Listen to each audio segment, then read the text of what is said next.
Want to know what your dog is thinking? Have a challenging dog behavior you need help with? The Dish on Dogs is your source for all your canine questions. Improve your relationship with your dog and deepen your understanding of your furry friend. Right here on the Dish on Dogs. Welcome, everyone. Welcome to the Dish on Dogs. I'm your host, Mike Gould, affectionately known as the mayor of Hounds Town, USA, home to the happiest dogs on earth. I have my very special, what do you call yourself? Co-host. Co-host. I'm a little foggy. I only had 4 cups of coffee and only this much scotch this morning, so I'm a little off. My co-host, Jackie Bondanza, my partner in life, in business. Spending this 20 minutes with her is like spending an eternity with angels. So this is really always fun for me. And she's going to guide us down the path of happiness, as she does. And Jackie... It's a big job. It's a big job, but you can do it. You can do it. Welcome. It's always nice to have you. Thanks. Let's talk about... we're talking today about dogs, I hope. Mike doesn't know the topic for today. I don't know the topic. Okay, so here's the topic, guys. Hounds Town is more than just a daycare facility, and we're going to talk a little bit about the ins and outs of the operation of the day, what goes on at Hounds Town during the day, and what other services do we offer, and what does that look like for your dog? So we're going to talk about not only daycare, but boarding, grooming, what does grooming mean, and a couple other sort of operational things like why are we closed between 12 and 2? What do dogs do all day while they're here? You know, how do they take a break if they need to? So really just kind of like a refresher on the heart of everything we do. A refresher. So I think you should start out by telling everybody quickly, if you can, why you started Hounds Town. What was the need you saw in kind of the community for dogs to have this social experience? Right. So as you well know, I don't have to repeat myself, but my background is in commercial dog behavior, the military, law enforcement. So back in the day, early on in the NYPD, we had these police dogs, and they were trained to be very aggressive, particularly in the late 70s. That's just the way they were trained, to be confident, unneutered, dominant, confident dogs. And we always would separate them. Anybody looks at, back then anyway, police dogs in the back of a police car or in a kennel, they're always barking and growling and showing their teeth. So it intrigued me tremendously. And I always felt that dogs are dogs, so they're social pack animals. So I almost felt sorry for the police dogs and the military working, any dog. Right. It's like seeing children kind of almost in cages, but we project on them that they weren't capable of interacting because they were aggressive with them. Yeah. So that was the impetus behind my journey of taking these dogs, bully breeds, of course, German Shepherds, Rottweilers, Dobermans, blah, blah, and putting them in packs, natural packs, because they're dogs. So again, to me, it was a very simple thing. Fish swim, birds fly. And social pack animals should be in a pack of other dogs, not humans. Humans cannot replace. We're not dogs. Right. So, and you've always said, and this is, I don't think people don't think about this necessarily, including myself. Like, dogs are born into litters, right? So they are naturally like supposed to be in a pack of other dogs. And what we've done as humans is very nice, right? We adopt dogs, we buy them from breeders. What we inadvertently do is remove their ability to interact in a natural pack. And that's kind of along the lines of what was happening when the police department was starting to use dogs in a law enforcement capacity, right? They're kind of missing that piece of it to allow the dog to live a really well-balanced life. Right. And now more importantly than ever, again, 100 years ago, dogs were working dogs primarily. Yeah, of course they were companions to some degree, but they were more bred to herd sheep or cattle, whatever. So they had a working component, bird dogs, hunting dogs, and sporting dogs. They all had a purpose in life. Now, fast forward to 2022, and dogs have been removed from that capacity almost completely. Right. Because we're not hunters and gatherers anymore, humans. So we don't need them for that purpose. So what we do is, again, the word anthropomorphism, we can only see animals, any animal, through our human lens. So, so we take puppies not cruelly, but we take them from their family, right? They're born into a litter of 6 or 10 dogs. We pick the cutest one, or the one that comes up to us first, and we love them because it look like they're puppies. Who doesn't like looking at puppies? So it's like chicks, or not chicks, girls. That's another story. But right, so they're cute, or bunnies, all these animals. But dogs are the only ones that we take into our homes and our hearts and project all the human traits that we want them to be. And so we're trying to sort of make them adapt to our human lifestyle. And I know you always describe starting this back in 1999, 2000, seeing that void in domestic dogs' lives, right? Is having that opportunity to it's basically like kids going to school, like having the opportunity for a child to go to kindergarten and build those social relationships with peers. And that's what we're trying to replicate at Hounds Town. And we do replicate it. So we have natural packs. What does that mean, natural packs? We do a very comprehensive temperament evaluation. Young dogs, actually, 6-month-old, 7-month-old dogs, very rarely have difficulty integrating into our packs because they haven't been isolated from humans and other dogs.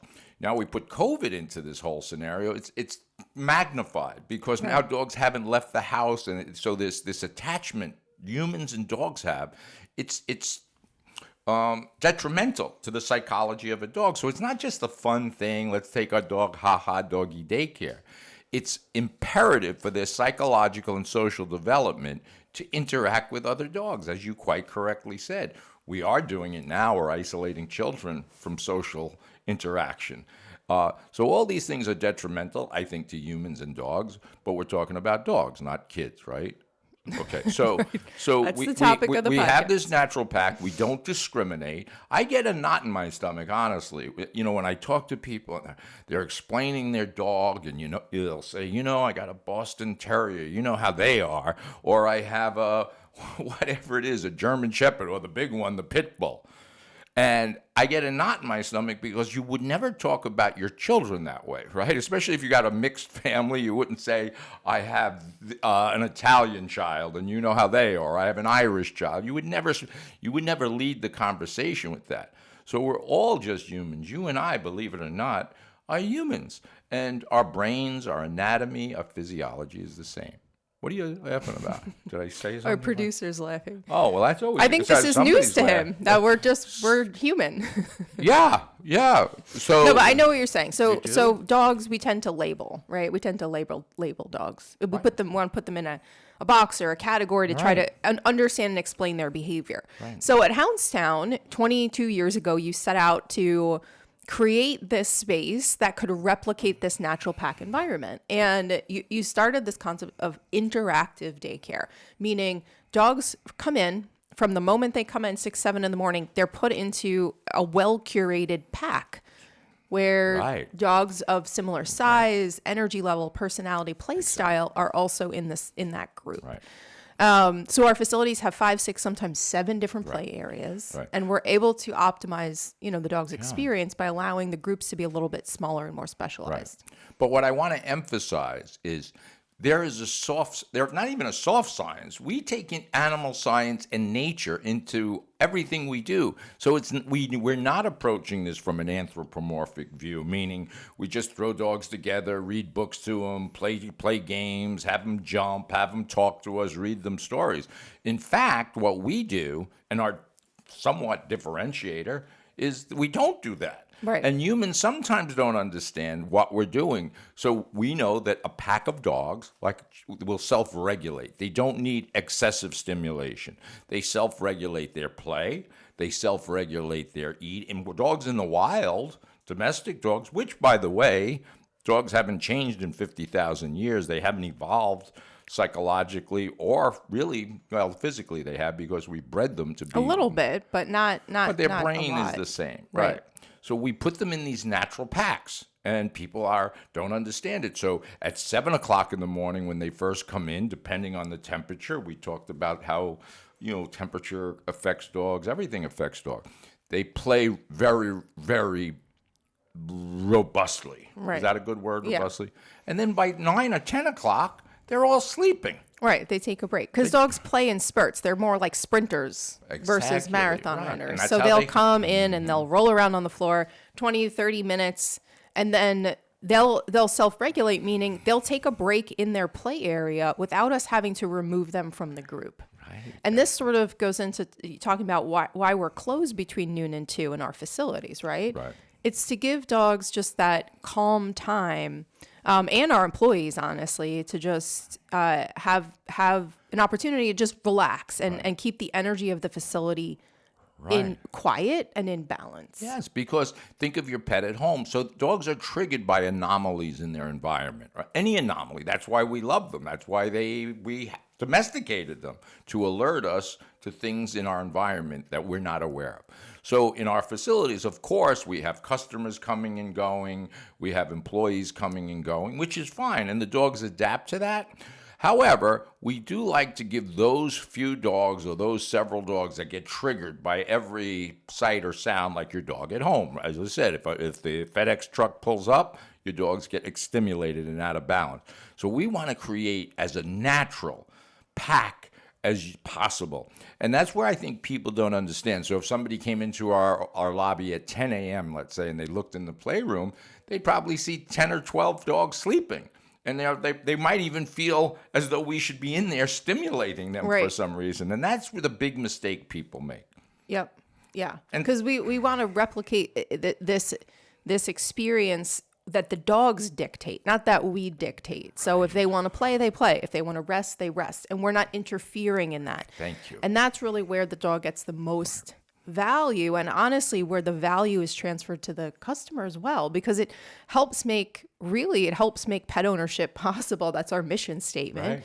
Because dogs are coming home tired. They're coming home with what we call the Hounds Town hangover, which is our promise to our customers, and that helps address a lot of behaviors. Many social. Separation anxiety, jumping, barking, chewing, that excessive energy dogs have. It's all sort of mitigated by regular daycare. And their health. You're not going to see a dog that comes to doggy daycare regularly that's overweight.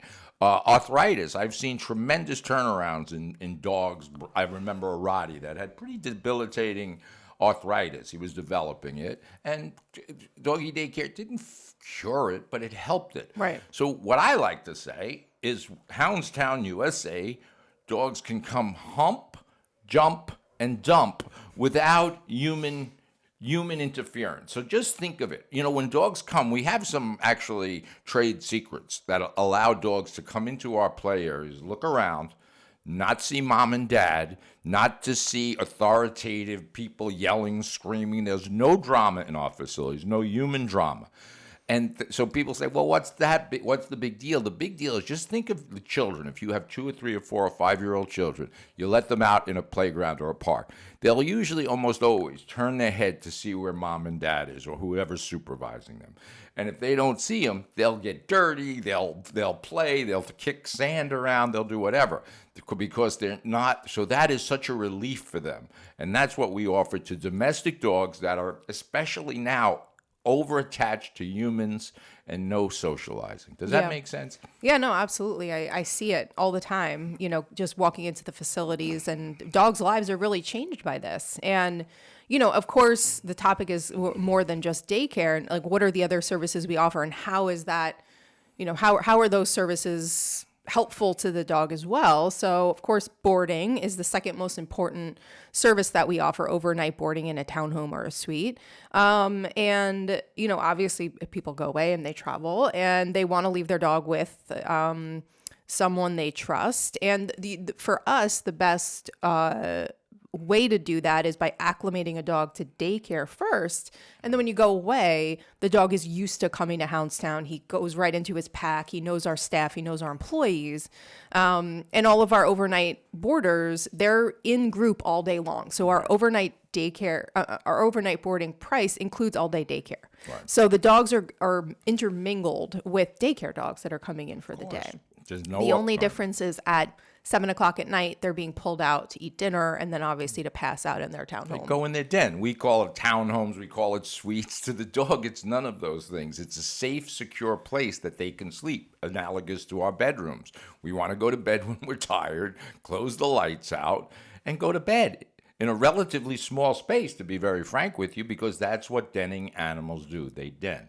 So we provide that. We have flower pots, lights, and it's all great for the human to see. But for the dog, we're taking care of both the human psychology to some degree, the anthropomorphism, and we're taking care of the real needs of the dog, who is our customer. Right. And to add to your point, we also have spa services. But what I like to believe, that we are honest and transparent. I remember we had a customer a year or two ago, and he wanted to get a bath for his dog every day. Every day he wanted to get an exit bath. I didn't encourage that. I said, that's not good for the dog's skin. It's not good. So and so there's an opportunity that if I just saw dollar signs, I would have gave a dog a bath 5 days a week, because that was the request of the customer. Right. So the customer isn't always right, the human customer. The dog is always right. Dogs can't be wrong. They're the most authentic creatures in the world. Yeah. They are what you strive to be. Authentic. Dogs are naturally authentic. A pit bull can't turn into a poodle. A poodle can't start working out and become a pit bull. Right, Jackie? Not yet. No. All right, I'm getting a little off. I need another scotch. So ahead. yeah, spa services, that's really the third service we offer. That's, I would say, our main service. And, unlike a traditional groomery, we typically don't offer haircuts. And that's mainly because almost like so many of the dogs, I would say the vast majority that come to our facilities are mixed breeds, and they don't need a specific, what we call breed specific cut. Right. So instead we focus on teaching our employees how to offer this exit bath, which is just a quick wash down, and then the elevated spa bath, which includes an ear cleaning, nail cut, brush out, blowout. It's a little bit more of an elevated, deeper clean for the dog. That's really 90% of what our customers are looking for and what the dogs actually need. I couldn't have said it better myself. So when I think about upcharges, I look at competitors and selling that, recommending this service, most of which are not helpful to the dog, but they exploit the emotions of humans. Right. And that to me is a real, we'll adjust our prices to, we can afford to have one price. You come in, the dog plays all day. There's no special walk time. There's no special training time. They interact. So I call it emotional exploitation. And the biggest victim of that is pet owners and parents of very young children. Because you if I said to you, if in the summer you don't want to buy an ice cream cone for your dog, and you have to look me in the eyes and say no, I'll make you feel really bad about yourself. You'll feel guilty. Guilty. So, yeah, our model just doesn't operate that way. No. And we've always strive to be just like down to earth, affordable, accessible, all-inclusive pricing. That doesn't mean there aren't opportunities to upgrade a service, but we're not pushing that, right?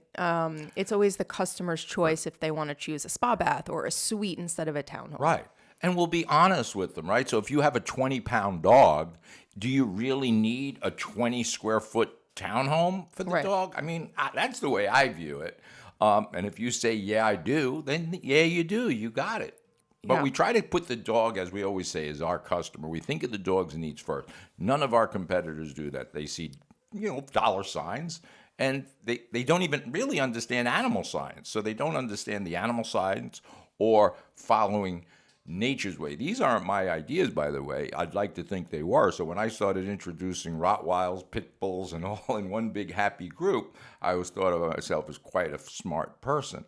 But then it dawned on me that I'm just doing what nature prescribed. Right. You got that, Jackie? Are you learning anything? There's nothing for you to learn. You've been listening to me talk for 10 years. I've been listening to this for 10 years. All right, well, what else? It really is so important. So Hounds Town really, what we strive to be is kind of one-stop shopping for customers, right? Daycare, boarding, grooming needs. We also offer a pet taxi here and there, depending on the location, if customers need, pick up or a drop off. And we've got a birthday bar in our lobby so people can pick up a treat or two.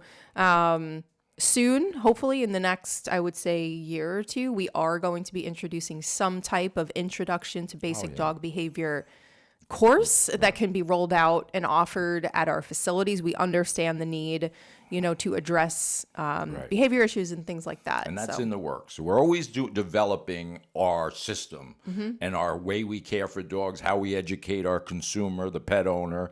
But to your point, what I like to say, this is not a luxury for our customers. This is a necessity. Right. So we make dog ownership possible. Not for everybody. There are the occasional people that want to go play a round of golf, and we see them once a month in the summer.